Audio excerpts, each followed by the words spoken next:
always had a dream of moving to the country, and I bought enough country magazines there that I could actually decorate a house with the amount of money I spent. But I found this house, this ominous house. It was just like a nightmare. It was truly a nightmare. And to try and tell anybody about what we saw and what we went through, it was daily. Like, it wasn't just, oh, we saw a couple ghosts, but every day there'd be something. Home renovations, we've all done them. But what if they involve more than drywall and paint? What if behind the walls we knock down, there are dark forces just waiting to be set free? Hi, I'm Lawrence Chow. Today we meet Kingston area residents Kathryn and Dave, who believe their ghostly encounters were the direct result of home renovations. Kathryn Robson dreams of moving to the country, and while she knows all about designing a country home, Kathryn knows nothing at all about ghosts. But the terrifying experiences she faces in her new house are about to make her an expert. When I went to the house, it needed a lot of work, so I thought, well, a fixer-upper, and I had visions of what it could look like.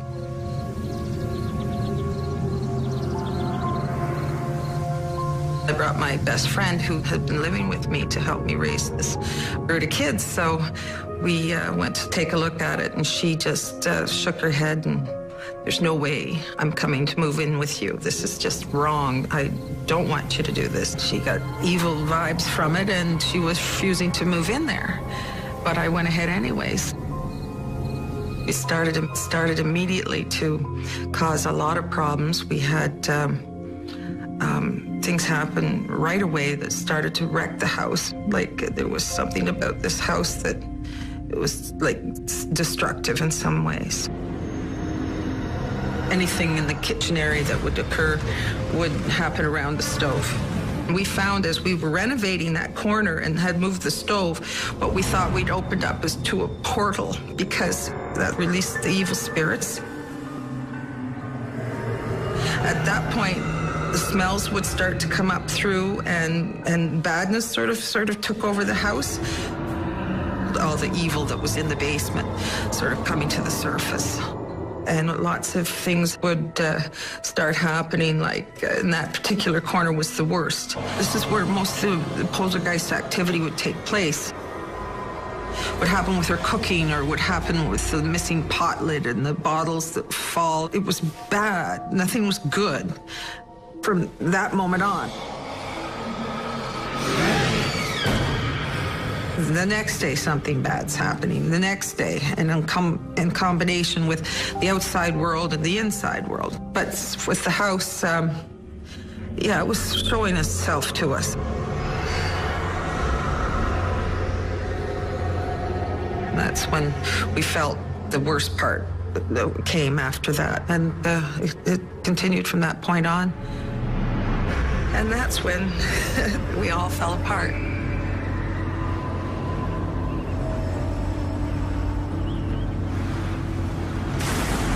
We would hear doors slam up the stairs, just like if a wind had shut the door. But there was no wind.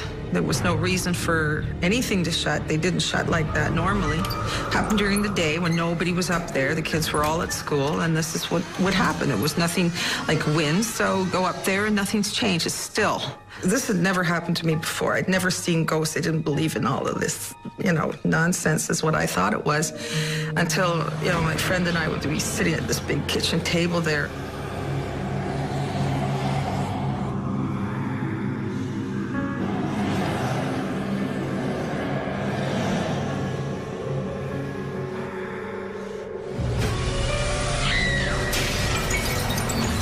I said, did you just see that? And she says, yes, I did. That little darkness going up.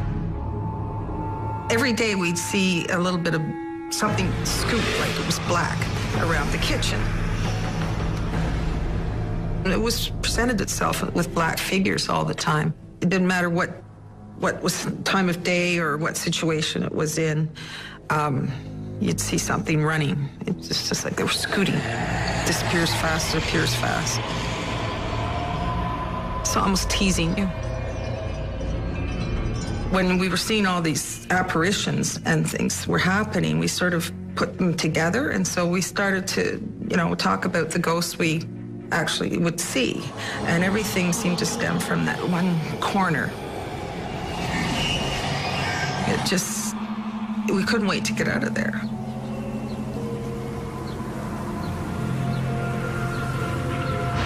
I was going up to my son's room, and I don't know what I was going in there for. The door was shut, and then when I opened it,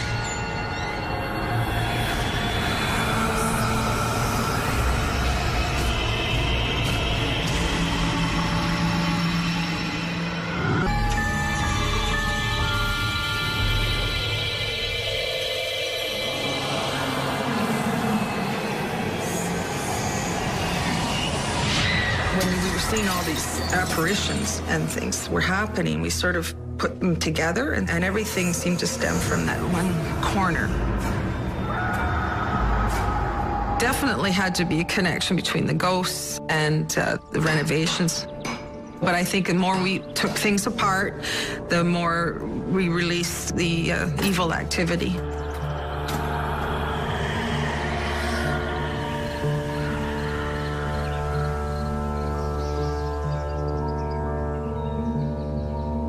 I was going up to my son's room, and I don't know what I was going in there for. The door was shut, and then when I opened it, I saw the ghost, and it was of a woman, had a little tiny pointed nose, her hair pulled back in a bun, black top on, black skirt, with black leather boots that would be worn at morning time. I think if somebody had died, this is what you would wear.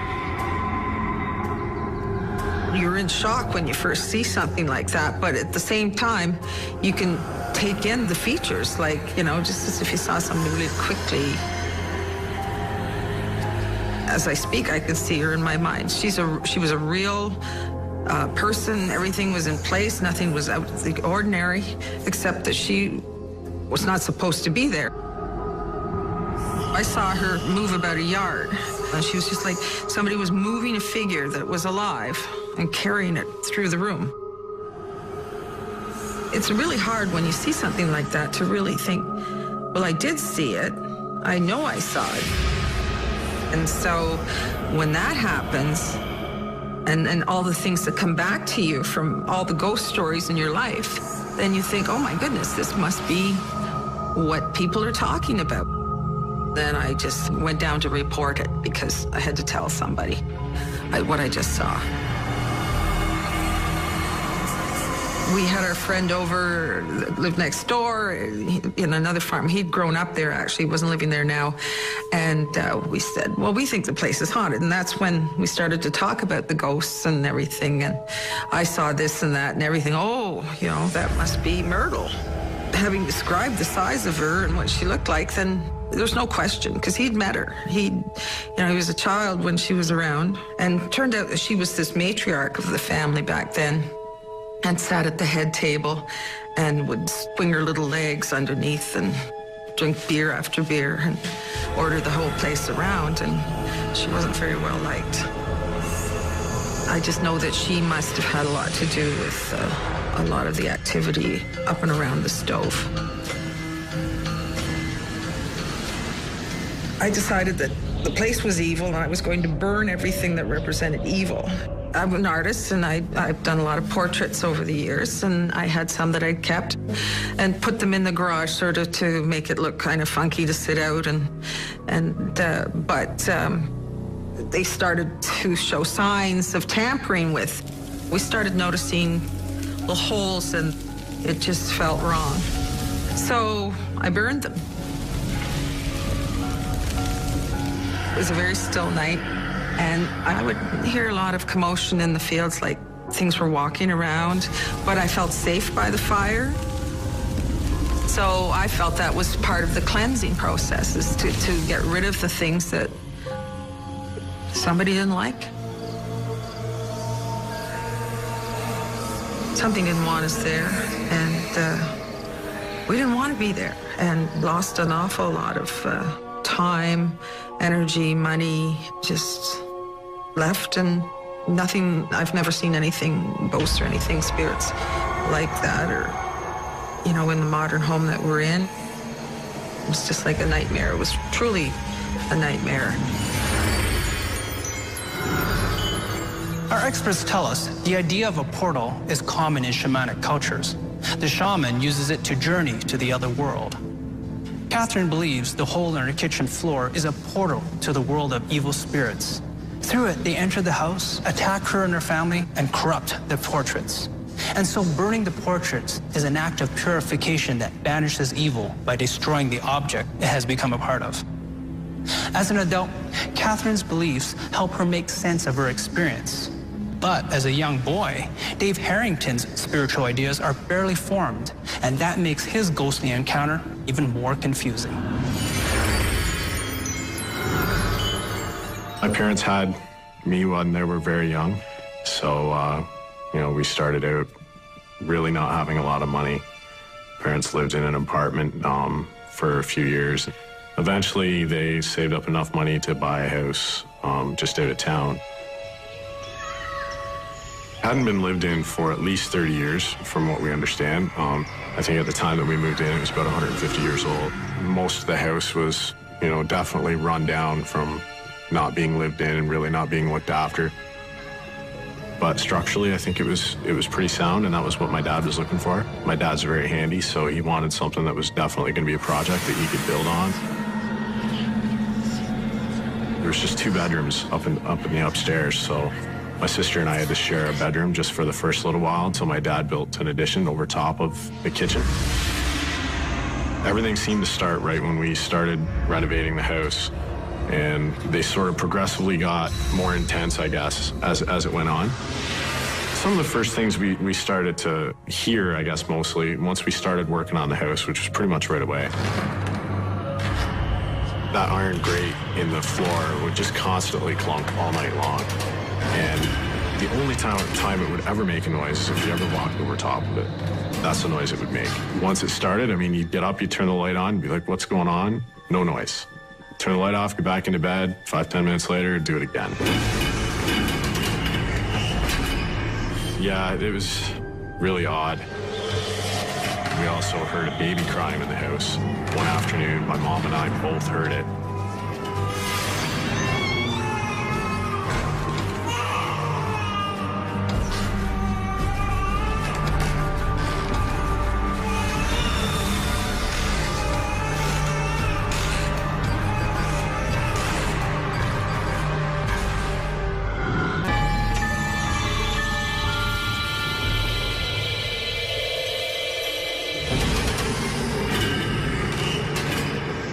We also heard a baby crying in the house. One afternoon, my mom and I both heard it, and, you know, it would come and go, so we'd hear it cry, and then it would stop for a bit, and we'd look around, and then we'd hear it cry again, and then we'd look around some more, so we looked everywhere. We just could not really pinpoint where it was coming from, but we were constantly hearing it. Hear a rocking chair kind of creaking across the floor at different times.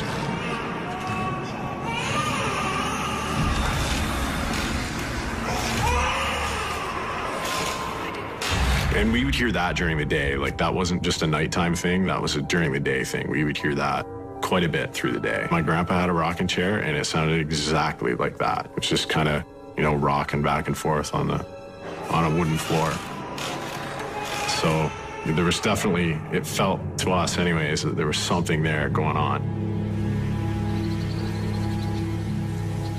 Things started to progress a little bit more. We'd find stuff out of place all the time. You'd know for sure that you put something on the counter, and then, you know, you'd find it like in the middle of the room. There seemed to be more dishes. Dishes we would find out of place a lot more often than anything else. Most of the time, my sister and I would get up at the same time, and, you know, we'd go downstairs and turn on the TV to watch cartoons. We'd get to the bottom of the stairs, and we'd kind of just both stop.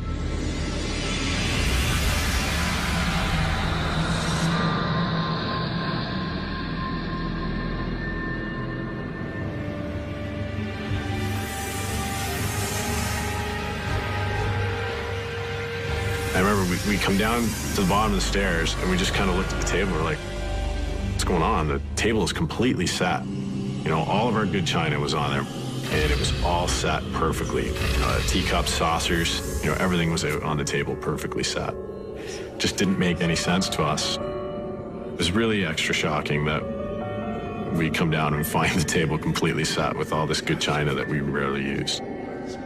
I couldn't have set it better now than what it was set at that time.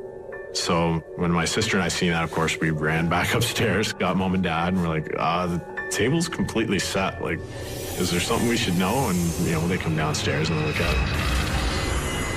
I remember we sat there for a little bit and just kind of, you know, we're asking my parents what was going on. And I think that was sort of the first instance that we really kind of realized that, hey, there's something else going on in this house.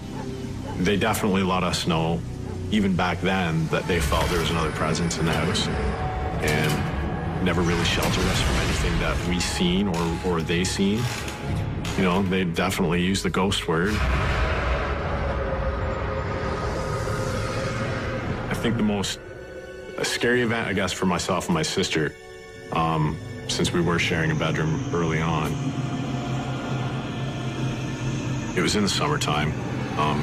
Fairly soon after we moved in. I don't think we were in the house for 3 months, so it was definitely in the summer. And I'm gonna say it was probably 8 o'clock at night. It was definitely still light out. The closet was a full-size door, a regular size, open the door closet, and inside of that closet was a shelf on top of a hanger rack.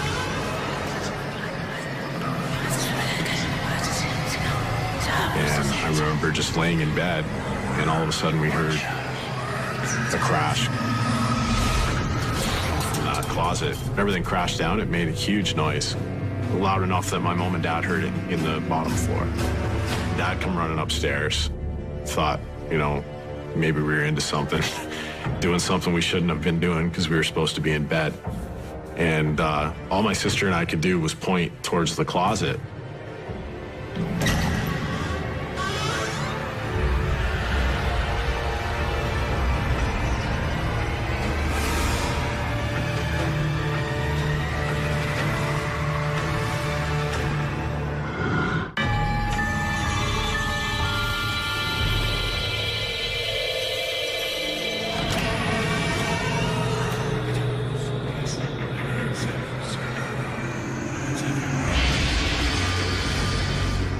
Everything crashed down. It made a huge noise, loud enough that my mom and dad heard it in the bottom floor. Dad come running upstairs, so he kind of goes around there. He opens up the closet door, and everything was off of the rack on the floor. Everything was off of the shelf on the floor. There was nothing left above the floor in that closet. The shelf was completely intact. The rack was completely intact. I mean, I think both my sister and I were scared at the time. We probably had the look of fear on our faces because Dad definitely noticed that when he came in, and we could just point at the closet. Definitely think something knocked everything off of the shelf and off of the rack for it to be just falling off and everything still be intact. I don't think that could have happened. I think if the rack would have been on the floor or the shelf would have been on the floor, I think that could have been more of an explanation, that it could have just fell, but none of that happened. Those were still intact. Everything else was on the floor. It was sort of the one that freaked us out the most. I think it was sort of that first instance of showing us that there was something we were doing to that house he didn't agree with, or it didn't agree with, I guess. So it was sort of mean, probably the meanest thing that did happen while we were there, I guess. It only happened once, but I think it was sort of meant to be a message. Our deepest emotions and most profound conflicts occur within our homes. Experts tell us this can create a powerful energy. When renovations disturb this energy, it may take the form of ghosts. Negative and threatening in Kathryn's case, quirky and less menacing in Dave's. Both Dave and Kathryn found their ghostly encounter frightening. Because of this, it's likely they'll think twice before they renovate again. I believe the renovations definitely had something to do with our experience at the house. I believe they were angry that we were messing with their house, and they were trying to let us know in a sort of nice manner. Nothing was ever really extreme, so I think they were just kind of nicely telling us that they were making them angry. There definitely had to be a connection between the ghosts and the renovations. I think it all went hand in hand. New people in the house and wanting to change, different ideas, for sure. I'm sure it had to be that way. And it was enough to drive us away. For more ghostly encounters, go to myviva.ca/ghostly encounters.